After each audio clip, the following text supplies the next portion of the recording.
या हमारे परिवार में किसी को काल सर्प दोष है तो हमारा प्रदोष का लगाया गया दीपक कहीं पूजन मत कराओ, वो दीप जलाने से ही काल सर्प दोष समाप्त होता चले जाता है। दूसरा स्थान पितृदोष।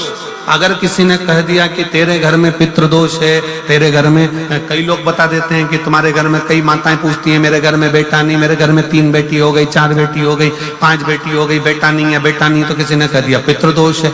अब तुम शंकर जी की पूजन कर रहे हो, शंकर जी पे जल चढ़ा रहे हो, शिव की स्तुति कर रहे हो, तो किसी किसी की यहाँ 3 बेटियों के बाद, 4 बेटियों के बाद, एक माता ने तो लिखा है कि उसके यहाँ 2008 में उसके घर में लड़की ने जन्म लिया था, या 2008 में उसके घर में बच्चे ने जन्म लिया था, लड़की ने।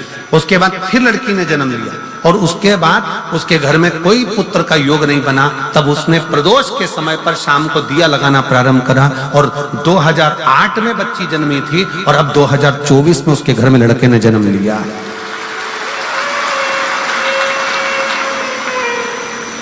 2024 में उसके घर में पुत्र ने जन्म लिया, वो बेटी होगी यहाँ पर कहीं ना कहीं, जिसके घर में बेटे। पहले की लड़की हुई, फिर 2 जुड़वा लड़की हुई, जुड़वा लड़की में से एक लड़की शांत हो गई, फिर आखिरी में बच्ची के कारण बस संतान प्राप्ति का योग नहीं बना। आखिरी में उसने फिर पुनः भगवान शंकर के प्रदोष काल में दीप जलाना प्रारंभ कर। कहीं बैठी हो तो हाथ हिला सकती हैं, अगर कहीं बैठी हो तो। कितना विचित्र कर्म है, जरा विचार करिएगा कि प्रदोष काल का लगाया गया दीपक, प्रदोष काल, प्रदोष के दिन, प्रदोष काल का जो दीपदान होता है वो सरल नहीं होता, वो सहज नहीं होता। 5 स्थान की पूर्ति करता है। पहला, जम के बोलो, पहला स्थान किस चीज के लिए? काल सर्पदोष के लिए। दूसरा पितृदोष। कैसा भी तुम्हें कोई पितृदोष बता दे, कितना भी तुमसे कोई कह दे कि तेरे घर में पितृ का दोष है, तेरे घर में ये दोष है, अगर आप प्रदोष के दिन, प्रदोष काल में, अर्थात सूर्य अस्त के समय के 2:45 तक का जो समय होता है, 2 घंटे के समय का, उसके अंतर्गत अगर आप प्रदोष काल के समय में भगवान शंकर को दीप लगाने के लिए अगर पहुंचे हो तो वो आपको फल देगा ही, पितृदोष का निवारण होगा ही, चाहे तुम कुछ करो चाहे मत करो, और पितृ की शांति करा दे। दूसरे नंबर पर है पितृदोष। तीसरे नंबर पर है वास्तु दोष। हमारे घर का, अब एक बहुत सावधानी से श्रवण करने वाला विषय है।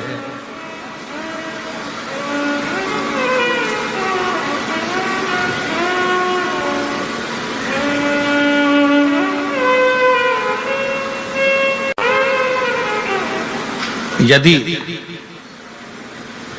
वंश की वृद्धि नहीं है, 30 वर्ष शादी के हो गए, 40 वर्ष शादी के हो गए और औलाद है ही नहीं, डॉक्टर ने भी हाथ ऊंचे कर दिए, टेस्ट पे भी करवाया, IVF करवाया, सब कुछ तुमने करवा लिया, तो भी औलाद नहीं है, तब आखिरी में एक काम चालू करो, प्रदोष का दिन दोनों पति पत्नी व्रत चालू कर दो प्रदोष का, और प्रदोष काल में शाम के समय जाकर एक ही दिए में 2 लंबी बाती जानते हो ना, रुई की लंबी कपास की बाती 2, और दोनों बाती एक ही दिए में रखकर पति पत्नी दोनों उसको प्रज्वलित करना प्रारंभ करें, बाबा संतान देकर ही रहेगा, औलाद आएगी ही।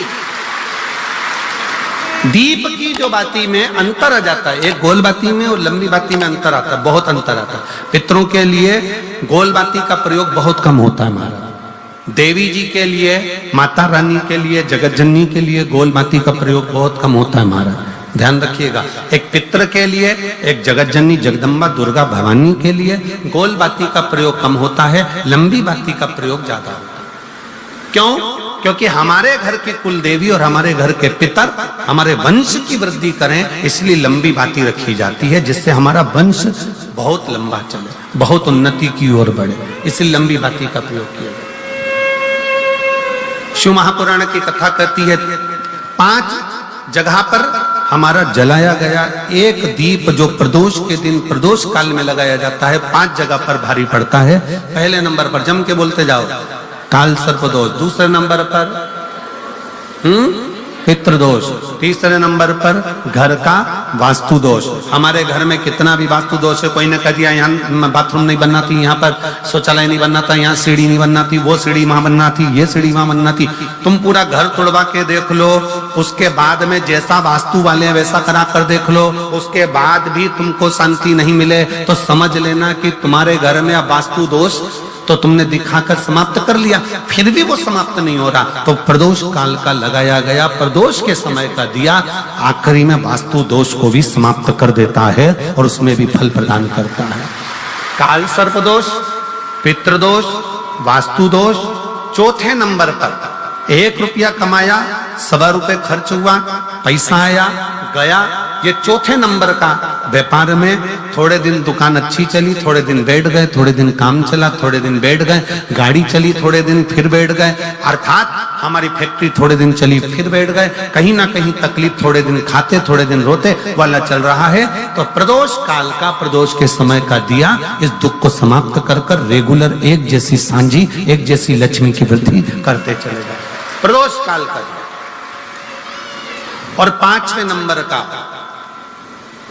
प्रदोष काल का दिया, प्रदोष समय का दिया 5वें नंबर पर रोग का निवारण का, रोग निवारण।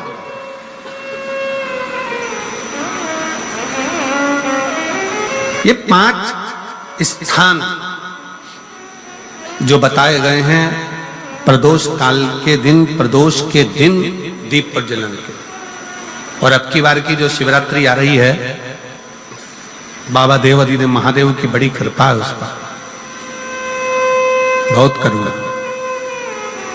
25 तारीख को प्रदोष और 26 तारीख को शिवरात्रि। अब जरा प्रदोष के पर्यांत की, प्रदोष के बाद की बिल्कुल लगी हुई पीठ से जो शिवरात्रि होती है, वो शिवरात्रि अगर उस शिवरात्रि का व्रत, साधना, तप, भजन, संसार का मनुष्य कर लेता है तो जिंदगी में उसने कोई व्रत किए ना किए हो, अगर एक व्रत शिवरात्रि का, प्रदोष की पीठ से लगी हुई शिवरात्रि का अगर कर लेता है तो उसको पूरे जीवन के व्रत का पुण्य फल प्राप्त हो। एक व्रत शिवरात्रि का प्रदोष पर्यंत की, अर्थात प्रदोष की पीठ से जुड़ी हुई। अब अगर आप कोई ब्राह्मण से, अगर कोई विद्वज्जन से, कोई पंडित जी से आप पूछेंगे प्रदोष कितनी बजे लग रहा है, वो बताएंगे। फिर प्रदोष लगने के बाद प्रदोष कब समाप्त हो रहा है, तो जिस दिन 26 तारीख हो रही है उसमें लगाया, दोनों की पीठ मिल रही है, दोनों।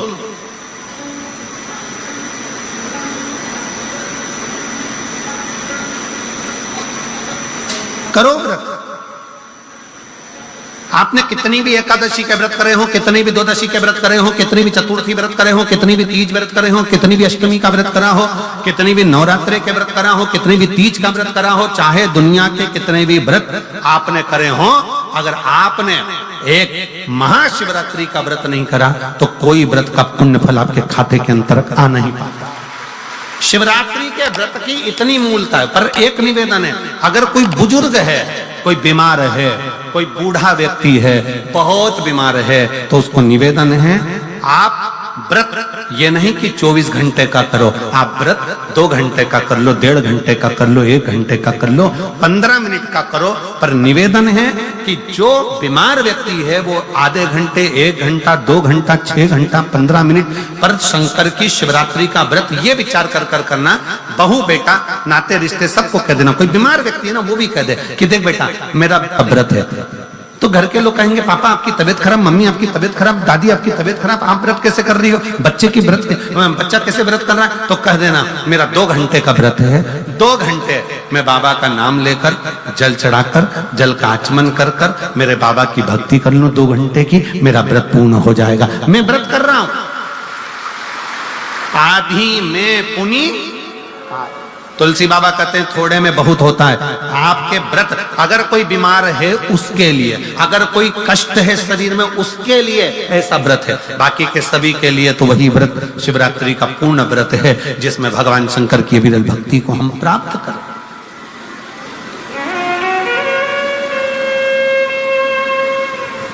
और शंभु शरणे पड़ी मांगू घड़ी रे घड़ी, दुख काटो दया करीन दर्शन। ओ के अंतर्गत घर के पास में जो मंदिर हो, हमेशा कही गई है कि चाहे घर में जो शिवलिंग हो वो, चाहे तुम्हारे घर के पास में जो मंदिर हो उसमें जो शिवलिंग हो वो, या 12 ज्योतिर्लिंग, उपलिंग, ये जितने भी शिवलिंग विराजमान हैं, ये जितने भी शिवलिंग विराजित हैं, इन शिवलिंग पर जब हम जल चढ़ाकर उस जल का आचमन करते हैं तो उस शिवलिंग की जो ज्योति होती है, शिवलिंग की जो ऊर्जा होती है, शिवलिंग की जो एनर्जी होती है, शिवलिंग का जो बल होता है, वो बल हमारे भीतर भी उतरता है और हमारे रोगों को निवारण करता जाता है, हमारे दुखों को निवारण करता जाता है, हमारे कष्टों का निवारण करता जाता है। हमारे दुख, हमारी तकलीफें, हमारा कष्ट अपने आप समाप्त होते चले जाता है। 3 स्थान शिवलिंग पर वर्णित है कि ये 3 स्थान का जब स्पर्श करते हैं तो आप कितने भी रोग से ग्रसित क्यों ना हो, आप कितने भी रोग से घिरे क्यों ना हो, 3 स्थान का स्पर्श करने से आपको एक अलग से ऊर्जा प्राप्त होती है और आपके शरीर में कितना भी कंपन हो रहा हो, कितनी भी कमजोरी हो रही हो, कितना भी दर्द हो रहा हो, कितना भी कष्ट हो रहा हो, 3 स्थान शिवालय में शिवलिंग के जगह पर बताए गए हैं। उन स्थानों का स्पर्श करने से शरीर में एक ऊर्जा आती है, शरीर में एक बल उत्पन्न होता है, एक ऊर्जा आती है, शरीर के अंतर्गत एक ऊर्जा का संचार होता रहता है। अब उस शिवलिंग को अपन समझें, सभी लोग जरा स्मरण करेंगे। शिवलिंग के अंतर्गत 3 स्थान